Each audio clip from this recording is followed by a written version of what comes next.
This episode is proudly supported by Westholme Australian Wagyu. Here's Stephen Sinclair from Jackson's on George. In general, Westholme, I use several items on the menu from them. I always look to source products for their flavour. And with Westholme, I think they deliver that 100%. Australian Wagyu, in particular Westholme, is world class. Westholme is recognised for their quality all over the world. And then that's why, and when I tried it, and I absolutely love the flavour.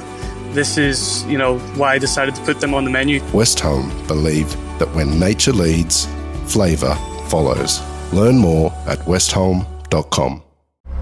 Any day is a good day. At the end of the day, so long as the cattle are well looked after and everyone gets back home in one piece, that's a really good day. Yeah, I don't have too many bad days on property, to be honest. Mary Vaughan is the Senior Station Manager of Anthony Lagoon, part of the Westholme supply chain for cattle company AACo. Known to all as Brumby, she spent her early years on the land and was always drawn to horses and station life. Brumby's workplace is about 400 kilometres northeast of Tennant Creek on a historic stock route in the Northern Territory's Barkly Tablelands. The role of the station is to breed the heifers, the female cows, who will be crossed with Wagyu sires to produce the F1 cattle that end up on the plate. My name is Mary Vaughan. I'm a Senior Station Manager for AACo based at Anthony Lagoon Station. So Mary Vaughan's my born name, that's what I got born with, but Brumby's my nickname, and I've had that since I was very little, pretty much since I came back from the hospital. When my dad was bull catching at the time, and he had an old German offsider, very German bloke, Siegfried, and when I came back from the hospital, I was very long and lanky, and he said, "Oh, she's just like a Brumby colt. She's all arms and legs and head." So that's how it stuck. Brumby spent her early years on the land before moving to the city, but she was always circling back to horses and life on station. I was very lucky. I spent a lot of my childhood on station. Had a station called Westholme Station, actually. It's just a bit north of where I'm based now. We were on station for right up till I was about 8 years old, and then mum and dad decided to split it. So we actually went down to Sydney and spent the rest of the childhood in Penrith. So it was a bit of a rude shock to my system, but it was good. It was a life lesson. So, but I had a pretty blessed childhood growing up on station. It's pretty wild and free. There's not too much that can hold you back. It's a great lifestyle for a kid. So, yeah, it was excellent. I was obsessed. I've been obsessed with horses from a very young age, and I had some of my own horses as a kid. So I was really drawn back to the NT and back to station life. And like I said, it's a very blessed life. So you sort of you want to go back. I suppose like school in Penrith was pretty different. It was pretty different to what I was used to. But I always wanted to head back up north and be a ringer. That's pretty much all I wanted to do as a young person. So. When I had that opportunity to go, I went, and it was great. I haven't looked back. There are so many ways to start a career in cattle. Brumby knew she wanted to get on station, so she didn't mind too much what her early jobs were, so long as she could hear the sound of hooves. I started off in a stock camp. I actually started off as a cleaner on station. Was my first job straight out of school. My dad made me finish school, which I thank him very much for now. At the time I wasn't that happy about it, but I finished school and started off as a cleaner at Wave Hill, and then I was pretty good at that job, so they didn't want to really let me go into the stock camp, but that was the deal, and they eventually did. So ended up in the stock camp there for 2 years. Went across to Midibar Station and spent a couple of years ringing and traipsing around. Did a little stint contracting for a couple of years there, and ended up back at Brunette for AACo as my first job there was as a bull runner too, so not even in the camp. but then went into the camp and just worked up into head stockman's role, ops manager's role. Spent a bit of time there as a technical assistant. I wanted to do some study and sort of go sideways for a bit, so I did that. Decided that sort of role wasn't really what I liked to do too much. So went back to that really operational aligned role, and ended up as manager at went from ops manager at Brunet to manager at Anthony Lagoon, and that's where I am now. Life on station sounds adventurous, maybe even romantic, but what does it actually look and feel like? As most stations are in the north, they're little oases in the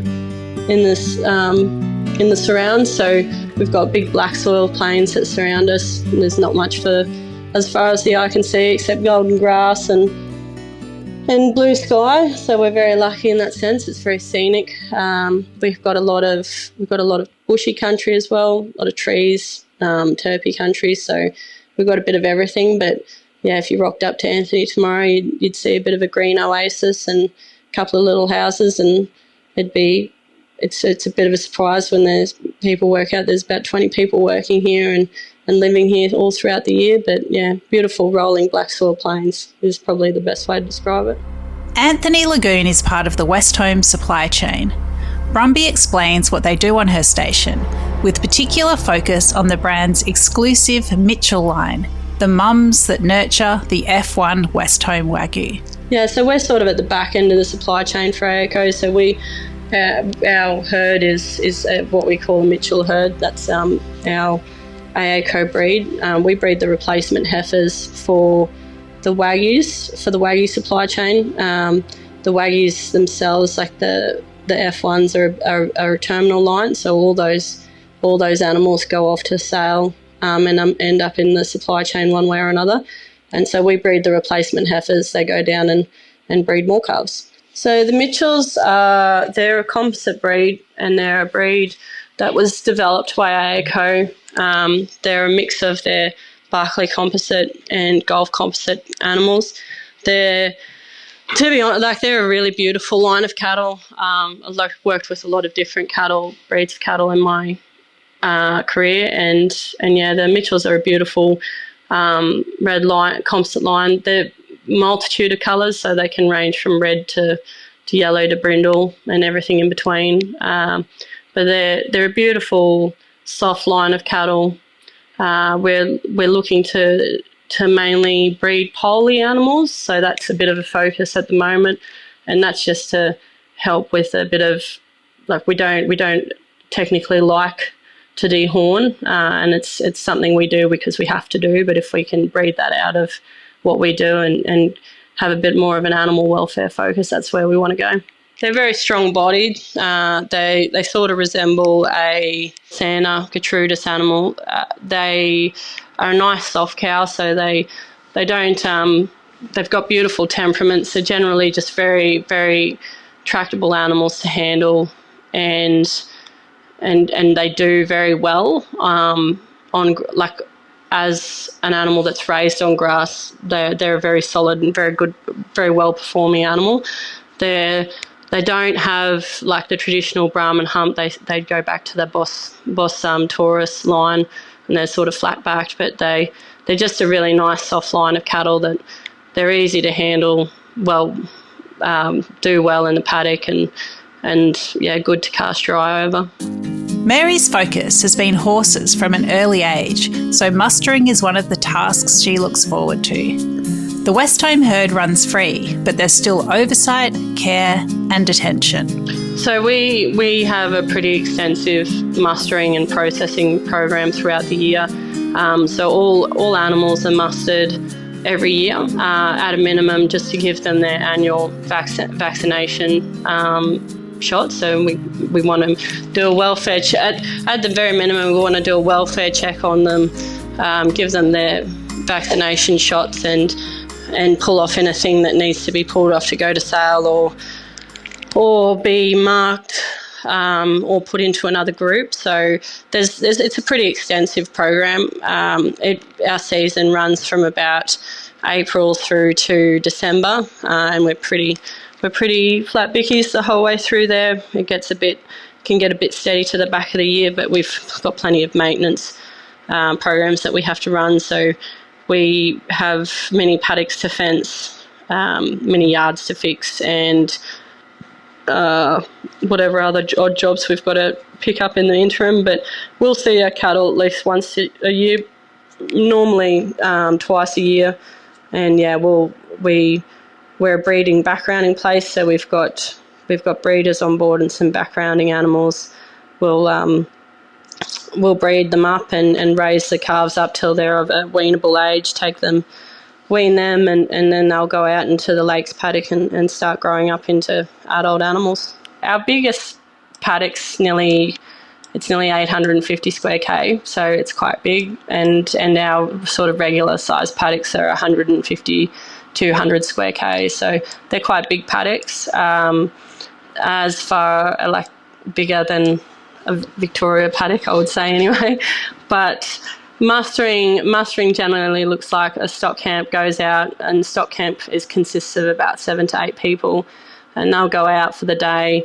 They'll load their horses up in the morning on a body truck, head out. A chopper or a couple of choppers will be in the air, and they'll help bring the cattle into watering points, and we'll take a couple of motorbikes out there as well, and they'll help bring all the cattle in.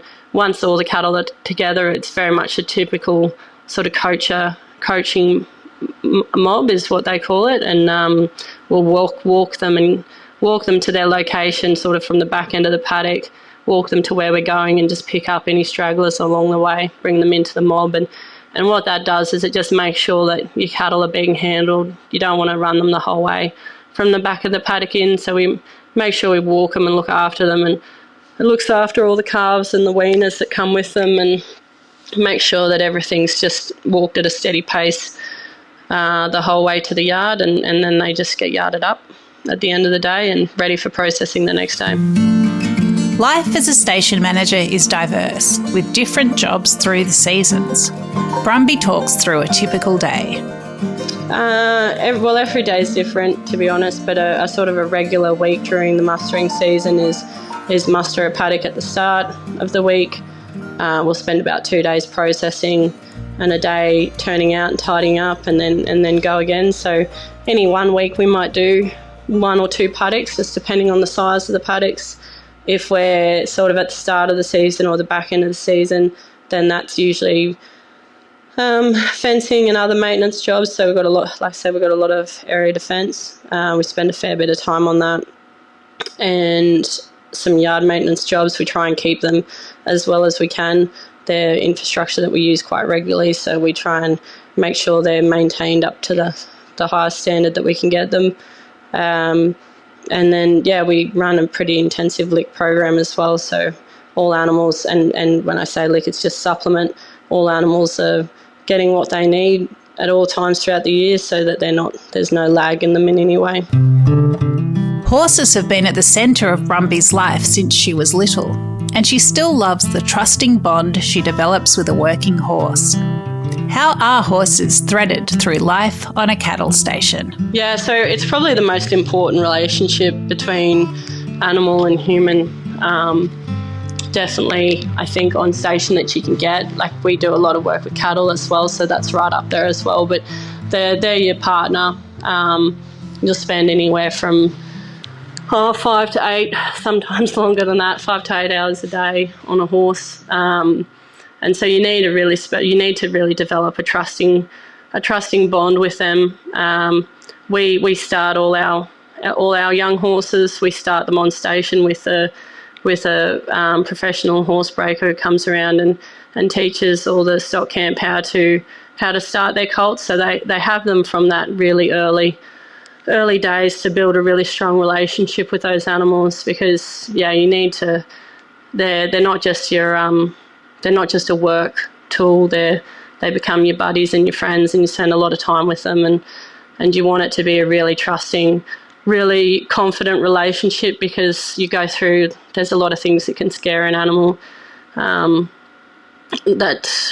situations we put them in when we do muster. We put we have motorbikes and choppers around them. So you want them to have that confidence in their rider that they can accept that and be happy to deal with it. And horses are amazing creatures. They're very very accepting, very intelligent creatures that have been working with people since the beginning of time. So we're very lucky to be able to utilise them in our day-to-day role. They keep the cattle quiet. So a whole point of utilising horses on stock is they keep everything quiet and they make cattle relaxed, and it just is much better for the animal the whole way through. I've had a few in my lifetime, but I've probably, one of my best working mares was pretty short. She was about 15 hands, which it's pretty average for a horse really. Bay mare, and she was incredibly lazy. She was an incredibly lazy horse, except for when she was on cattle. So walking to the mob or trotting over to a water or something, she would be she'd be very hard to pick up her feet and sort of shake her head around and lay her ears back and carry on a fair bit. But then once she was on cattle, she was very quick to get her spirits right up, and they enjoy it. Horses across the country have all sort of different types of disciplines, but they, like stock horses, really enjoy working cattle, and they become quite competitive at it. And she would get very excited and very much on attention and paying attention when we'd be on cattle, and it was always a very enjoyable ride. Westholme Wagyu forage native vegetation, especially durable, nutritious Mitchell grass. The way Brumby tells it, the grass and the land it grows in are partners in producing great beef. When we talk about Mitchell grass plains, which we're really lucky to have on most of our northern properties, sort of on this Barkly Tablelands, they're incredibly valuable in that they're incredibly productive grasslands. So most of the grass on them is a perennial grass, which is they're grasses that they can survive year after year through drought, through fire, through pretty much everything. And they're very productive to cattle. They're very palatable. They're grasses that will sustain and improve herds, and they're natural, so they just keep coming back. Like, we didn't have to, they're not sown or anything like that. They were just here when people got here, and they're one of the most valuable assets on the land, or in the Barkly anyway, for growing cattle, because there's not a great deal of input when you have such pastures like that. So it's incredibly productive country. We want to look after it, so we want to make sure that we keep this land going the way it is for every future generation after us. We want to make sure that people coming behind we want to make sure that we leave it in better than we found it, basically, for anyone coming behind. So it's really important we look after it, and the way we do that is we make sure that we don't overstock paddocks. So we match our paddocks capacity, grazing capacity, with head numbers, and if we need to move them out, if we're running into a bit of the residual grass, we will. So we're quite flexible in that. It's something that every pastoralist, I suppose, is aware of and very much adheres to all the time. And we just got to make sure that we look after it, and we can continue to do that. The easiest way to do that is make sure we can spell it every couple of years, a paddock every couple of years, to make sure that it has time to regenerate and over the wet season. So and fencing off some of those rivers and some of those riparian areas so they don't get trashed by cattle. Like, that's all important stuff, and it's all stuff that we work with and do. Mary Vaughan was born to station life, but not everyone on the land has a similar background. She explains the different kinds of people that find themselves on station and the kinds of careers they can pursue. Mate, I love it, and there's plenty of people. Like, I was incredibly lucky in my life that I sort of was born to it, and I got a feeling for it at a very young age. But it's it's a great life to lead, and there's so many young people. I'm continually astonished by young people who come out of the city with absolutely no sort of experience or understanding of what they're getting themselves into, and they just want to have a crack, and that's just their attitude. They just want to have a go. And they come up and they make careers and livelihoods and families up here for themselves, and it's a really powerful thing, and it's hard to describe until like you've had the opportunity to experience it. But it's it's a great culture, it's a great lifestyle, it's a great place to work. So I'm very lucky, and I feel pretty happy every day, to be honest about that. There's so many diverse and varying roles. We have people, a lot of young people come up for the stock camp because that's your traditional station hand / ringer type role. So a lot of people come up like with that in mind. But we have so many roles because that just doesn't suit everyone. Everyone's just not sort of like there's all different types of people and all different walks of life. So we've got cooks, mechanics. We've got plane pilots, chopper pilots, we've got cleaners, we've got gardeners, we've got bore runners, they're essentially they make sure water's kept up to cattle. So they've got a pretty diverse role. It's sort of like mechanic / water officer. I've got a station operations officer she's my sort of right-hand woman, sorts everything out for the homestead and makes sure it's all running smoothly, which there's a fair bit that goes on a station, so that's really helpful. We've got head stockies who run the camp, and then they often travel that sort of ops path into management later on. So yeah, many varied roles, many roles for different types of people, and they're all very important to the success of a station. The cowboy cliche suggests station life is a man's world, but that's clearly not the case, with Brumby being part of the change. To be honest, we see, especially like in our recruiting, I would say I've got 80-20 female to male ratio, and that's great to see.